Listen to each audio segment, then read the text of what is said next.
Я зараз попрошу вас дати поради батькам, які сьогодні дивляться нашу програму, і, можливо, після нашої програми вони зацікавляться цим видом спорту і захотять, аби їхні діти займалися саме цим видом спорту. Що ви можете їм порадити? Grandmaster, what can you advise to parents of children who wishes to practice Kung Fu? Yeah, in fact, we have provide program that for parents and children practice together, so they develop a bond, and very strong bond that they learn together, and the children will respect the parents more, and the parent will understand the children's better.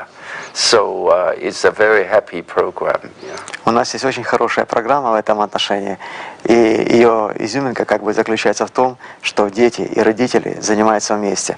Чем это хорошо, тем, что родители більше розуміють своїх дітей, і в то же время діти більше вважають своїх батьків.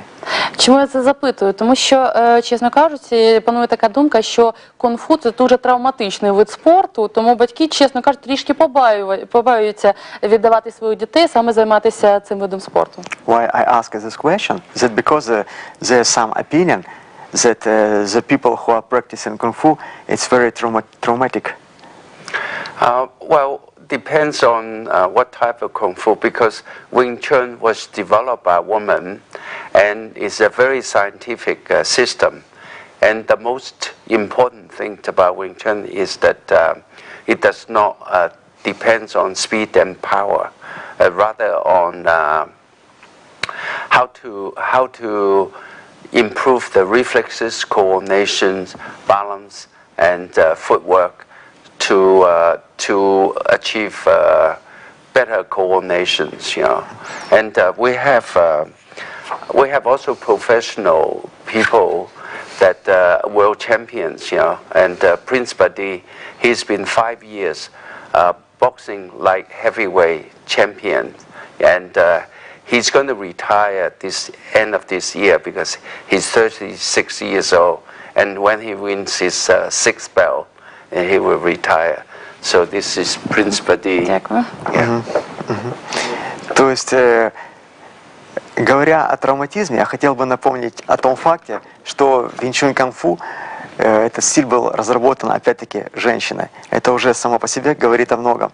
Кроме того прочего, винчунь отличается от многочисленных единоборств тем, что он не делает акцент на грубую физическую силу. На что делает акцент винчунь? Это на научный подход, на медицинский подход, на координацию, на движение ног и, естественно, на эффективную, продуктивную работу обоих полушарий головного мозга человека. Этим мы и отличаемся от многих других единоборств.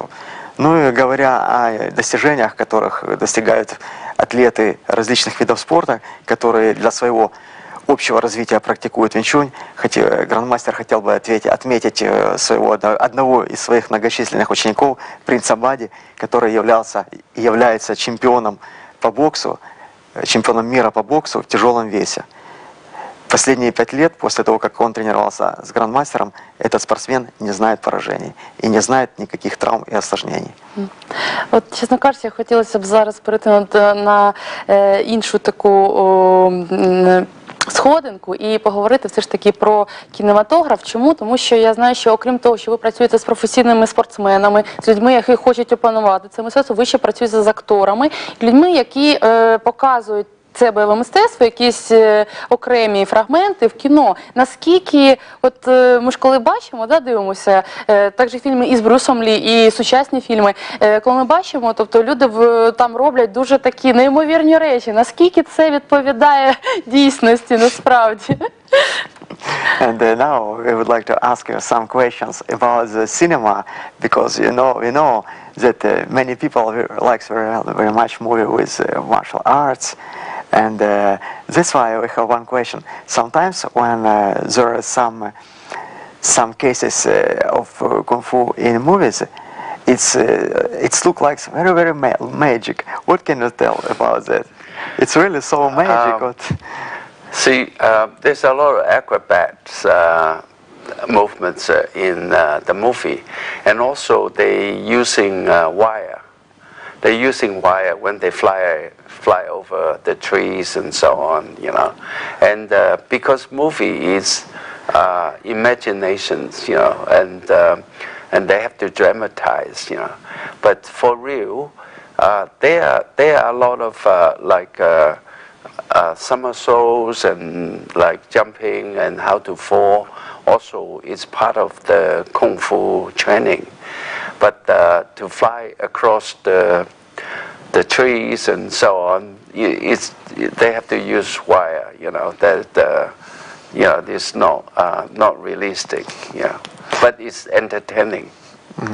Конечно же, боевое искусство в кино это очень замечательно и привлекает большую аудиторию. И смогу вам сразу сказать, что активно используются не только боевые искусства при постановке поединков, но также акробатика и многие другие виды человеческой деятельности, там танец, например, и так далее и тому подобное. И это, конечно же, что все выглядит очень красиво и эффективно.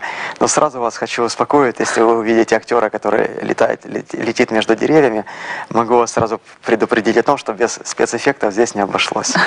Просто, чесно кажучи, коли спостерігаєш про такі трюки, складається таке враження, що людина вже роками займається цим видом спорту і робить такі неймовірні речі.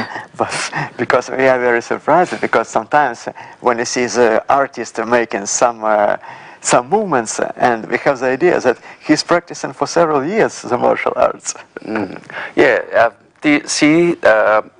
on the other hand, when Bruce Lee first came out in the movies, and all his movements are real. In fact, they have to slow down his movement to be able to capture on the lanes, you know, because at that time the technology is not that not that advanced, you know. So Bruce was very, very fast, and most of his movements in the movies are realistic.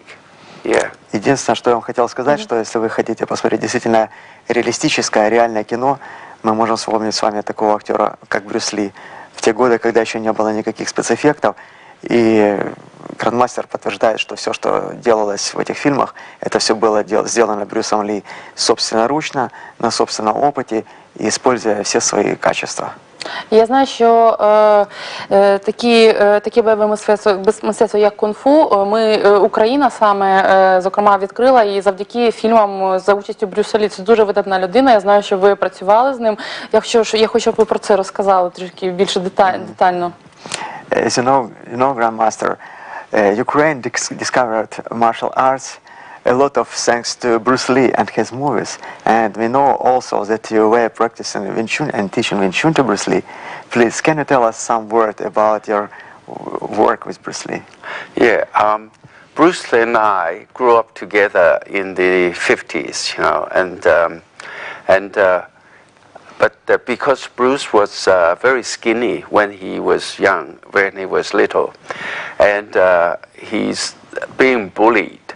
So I've been practicing Kung Fu since I was very young. So I was helping him to fight against the bullies. And in 1953, he decided he should learn Kung Fu to defend himself, right? So, and I took him to my master, and my master accepted him. But at that time, the senior student teach the juniors. So I've been helping him for 4.5, 5 years, you know, to help him to develop his skill. And when he went to America in 1959, and he had never lost a fight. In fact, all the champions in America, they were defeated underneath him and become his students, you know.